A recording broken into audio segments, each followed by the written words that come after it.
Chairman chairman ওর বাবা, সারা ইউনিয়নের vote দেবা না একটা চেয়ারম্যান, আর এক মসজিদে বিনি ভোটে 20 জন চেয়ারম্যান। একটা স্টাইল বানায় নিয়েছে। এই চেয়ারের কারণ কি? আলহামদুলিল্লাহ, ব্যঙ্গ করতেছি না, ঠাট্টা করতেছি না। ছেলেবেলায় আমার নামাজ ফরজ হওয়ার 4 বছর আগের থেকে আমি নামাজ পড়ি। নামাজ ফরজ হওয়ার 4 বছর আগের থেকে এটুকু আমার ফান্ডে আলাদা জমা রয়েছে, আর সেই থেকে আল্লাহ আশা করি আমার নামাজ কাজা নাই। আল্লাহ এরপরও আল্লাহ তাআলা যদি রোগ দিয়ে বসেন, তাহলে আমারও বসে চেয়ারে বসে পড়া লাগতে পারে। লাইসা আলাল মারিজে হারাজন, রুগীর কোনো মাসালা নাই, রুগীর কোনো মাসালা নাই। আমার কাছে জিজ্ঞেস করছে একজন, হুজুর চেয়ারে বসে নামাজ পড়া জায়েজ আছে? আমি বললাম যে আছে। এইভাবে ডালাও মশলা আছে কয়ে দিয়ে তো সব ওর বাংলায় ওজা কইছে আর কি, গাড়িটা মারিয়ে দিয়েছেন তো সেইভাবেই সর্বনাশ করছেন এইভাবে। এই যে আমাকে মসজিদই প্রথম কাতার সব চেয়ারম্যান। আমি বললাম যদিও অসুস্থ হয় তো শরীয়তে অনুমতি দিয়েছে আল্লাহ তাআলা, এই জায়গার জবরদস্তির কি আছে? কয় যে এই সুযোগ পায়, কয় যে হুজুর আমাকে ইমাম সাহেব চেয়ারে বসে পড়াতে চাচ্ছে। আমি দাও ইমামরে চেয়ার দাও, তোমরা খাট বানায় ফেলো, শুয়ে পড়বা। সুযোগ পাইছো যখন। লাইসা আলাল মারিজে হারাজন, খেয়াল রাখবেন মাসালা। রাত বেশি বেরিয়ে গেছে, একটু রসে ভরে মশালাগুলো বলে দেই। চেয়ার আপনার অনুমতি আছে কখন? চেয়ারের অনুমতি হলো যেখান থেকে চেয়ার দরকার সেখানে, তার আগে চেয়ার ব্যবহার করলে হবে না। আপনার দাঁড়ানোর ক্ষমতা আছে, রুকু দেওয়ার ক্ষমতা আছে, রুকুর থেকে নিচে সিজদায় যাইতে পারেন না, সেই জায়গায় আপনার চেয়ার লাগে। এই ব্যক্তি যদি শুরু থেকে চেয়ারে বসে নামাজ পড়ে, তাহলে সে ফরজ 2টা ফরজ তরক করছে। দাঁড়ানো ফরজ তরক করছে, রুকু দিয়া যে সিস্টেম অনুযায়ী সেই রুকুর ফরজ 2টে ফরজ ছুটে গেছে, ওই লোকটার নামাজ হয় নাই, এই নামাজের কোনো বিনিময় হতে পারে না। আমি একটু দেখাবো প্র্যাকটিক্যাল। আপনি দাঁড়াইতে পারেন, তার প্রমাণ ঘন্টাখানিক দিয়ে টেলিভিশনের সামনে দাঁড়াইছিলেন, তাহলে বোঝা যায় দাঁড়াতে পারেন। রুকুও দিতে পারেন, হাতের থেকে মোবাইল পড়ে গেল, তা দিয়ে খুঁজে খুঁটে উঠলেন, তাতে বোঝা যায় রুকুও দিতে পারেন। পারেন না, নিচে যেতে পারেন না, এইটা আপনার সত্যি রোগ। এই হাঁটু টাটুর এখানে খুব ব্যথা, যেতে পারেন না। তো আপনি ওই কখন সিজদায় যেতে পারবেন না সেই ভয়তে আগের চেয়ারে বসে থাকবেন, হবে না। যারা দাঁড়ানো চেয়ারের প্রয়োজন এরকম, আপনি দাঁড়ানোর সময় দাঁড়াবেন, আল্লাহু আকবার, কিরাত চলবে, রুকুও দেবেন, আল্লাহু আকবার, সামি আল্লাহ বলবেন। যখন সিজদায় যাবেন তখন নিচে যেতে পারেন না, পাশার কাছে চেয়ার থাকবে, এবার সিজদাটা ইশারায় করবেন চেয়ারে বসে। যারা এভাবে শুরু থেকে, এই জাতীয় রোগীরা যদি শুরু থেকে দাঁড়ায় দাঁড়ায় যত নামাজ পড়ছেন নাই, ওই নামাজগুলোকে আবার দোহরায় পড়তে হবে, নইলে এক ওয়াক্তের বিনিময়ে 230 কোটি 40 লক্ষ বছর জাহান্নামে পড়তে হবে। মজলিস ফিকিন খায়রুম মিন ইবাদাতি 60 সানা। জানবেনও না, জানার ইচ্ছা করবেন না, জানার জন্য জিজ্ঞাসা করবেন না, নিজে নিজে মুফতি হয়ে গেছেন। কথা কন? তবে চেয়ারে বসতে পারেন, ঠিক আছে, কিন্তু একবারে নিচেও বসতে পারেন, একবারে মাটির দিয়ে নিচেও বসতে পারেন।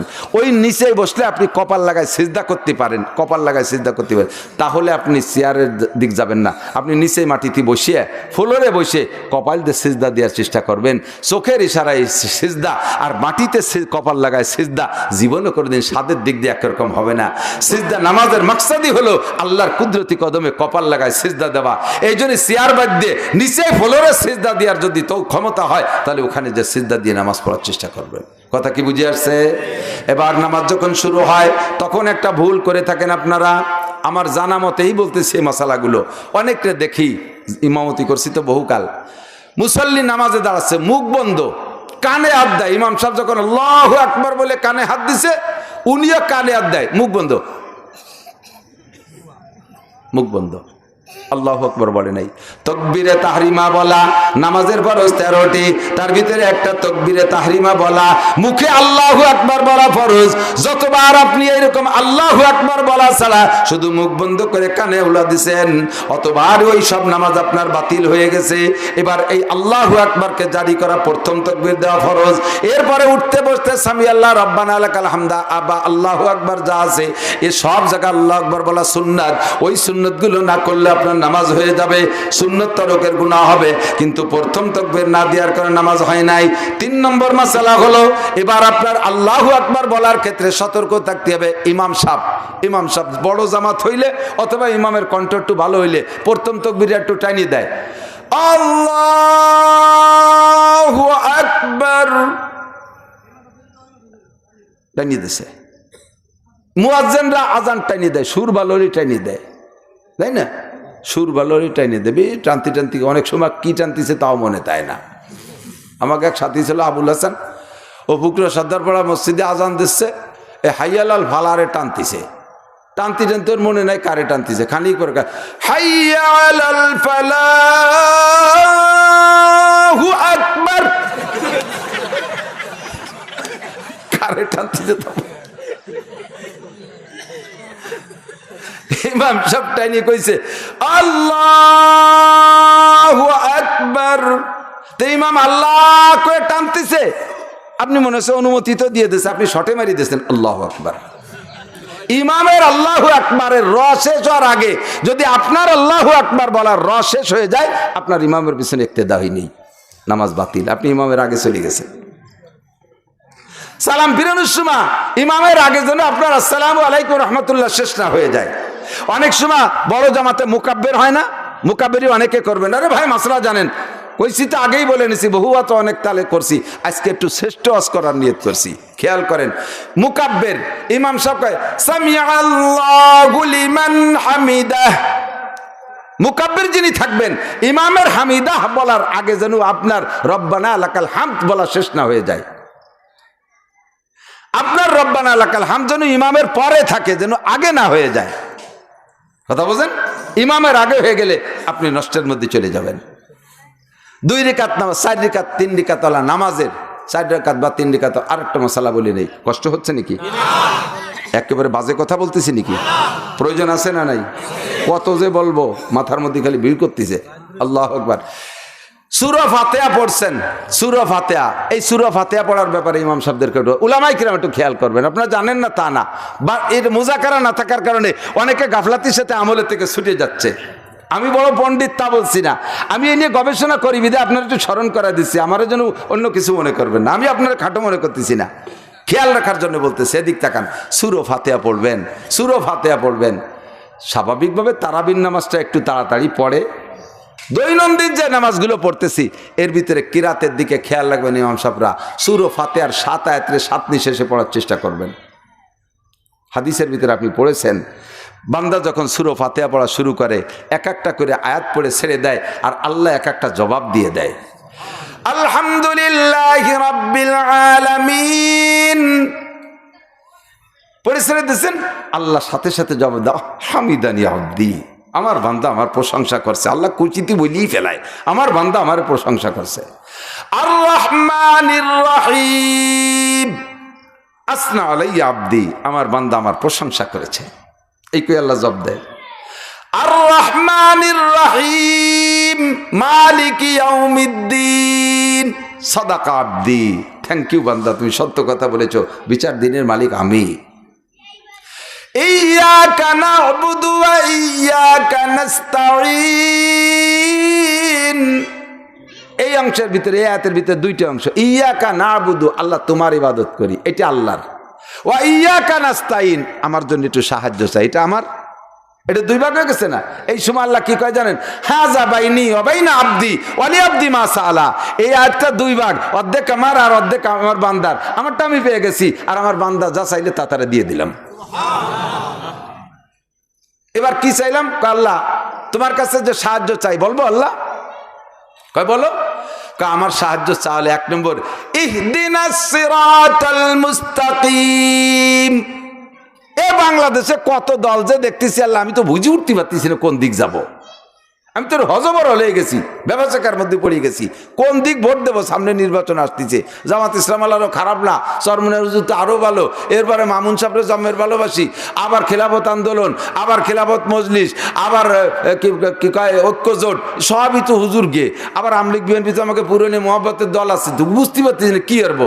কাজে এর মধ্যে আমারে ইহদিনাস সিরাতাল মুস্তাকিম, আসলটা আমারে চিনে দাও, আসলটা আমারে।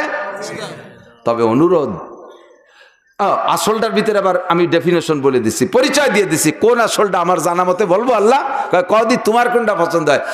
সিরাতাল্লাযীনা, এই আয়াত বলার পরে আল্লাহকে ওয়ালি আবদি মা সাআলা, ঠিক আছে তুমি যা চাইছো দিয়ে দিলাম। আল্লাহ জবাব দিছে, এরপরে বললাম সিরাতাল্লাযীনা আন'আমতা আলাইহিম, যে রাস্তায় চলার কারণে এক দলকে তুমি পুরস্কৃত করেছো সেই দলের পর আমারে চালাও, সেই রাস্তায় আমারে চালাও। কলি আব্দি মাসালা, থ্যাংক ইউ, তুমি যা চাইছে তা তোমারে দিয়ে দিলাম।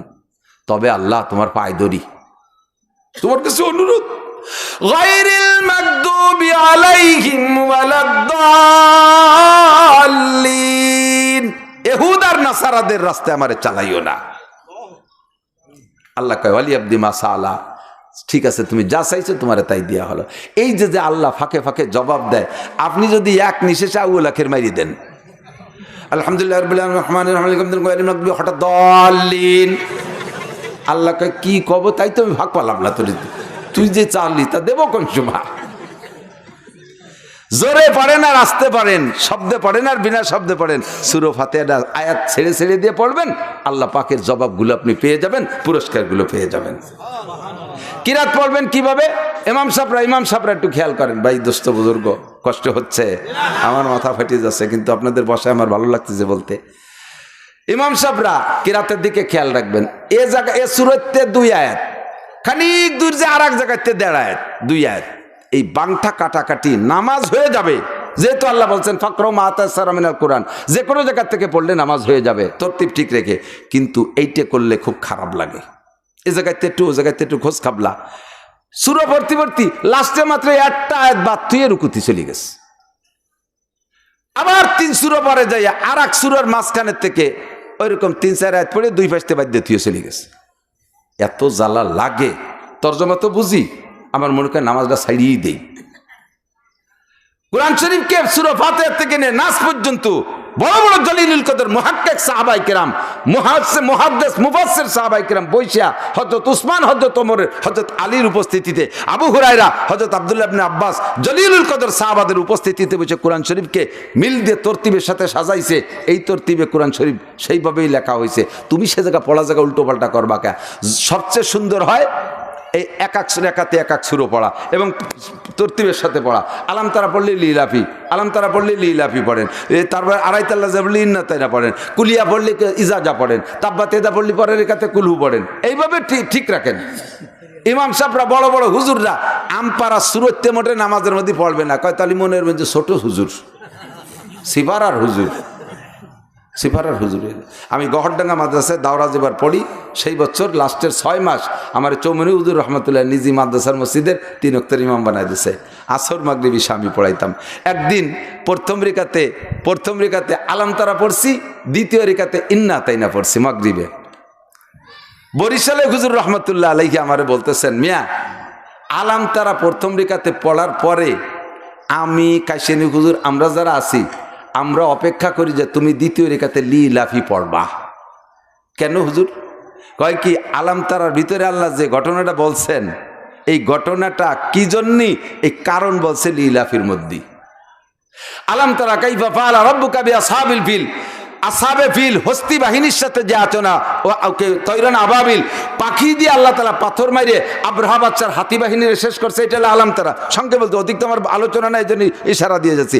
আলাম তারার ভিতরে হাতি বাহিনীকে আল্লাহ তাআলা তৈরান আবাবিল দিয়ে শেষ করছে। এটা কেন করছে? ও সময় তো রসুলও নাই দুনিয়ায়, ও সময় মুসলমানও নাই। ঘটনাটা কেন ঘটলো?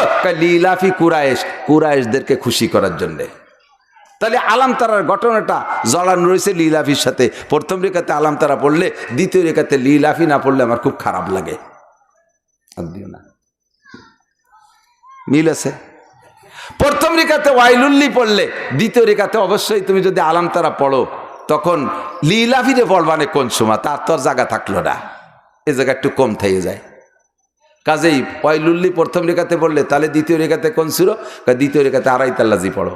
তরজমার মিল আছে, কারণ ওয়াইলুল্লির মধ্যে ওয়াইলুল্লি কুল্লি হুমাজাতিল লুমাজা, যারা বংশ গর্ব করে, আত্মগর্ব করে, বংশমর্যাদা নিয়ে ফখর করে, তাদের জন্য ওয়াইল।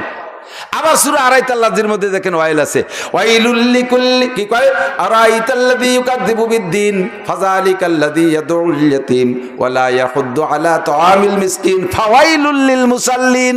এই জায়গাও ওয়াইল আছে। তো ওয়াইলে মিল আছে 2 সূরার ভিতরে, এই দিক দিয়ে ওই সূরা পড়া যায়। সূরা আলাম নাশরাহ লাকা পড়লে পরের রিকাতে ওয়াত্তিন পড়লেও সমস্যা নাই, তবে পরের রিকাতে ইজাজা পড়লে পড়া যায়। আলাম আলাম আলাম নাশরাহ লাকার ইজাজার মধ্যে মিল আছে। প্রথম রিকাতে ওয়াদ্দুহা পড়লে দ্বিতীয় রিকাতে আলাম নাশরাহ লাকা পড়ো।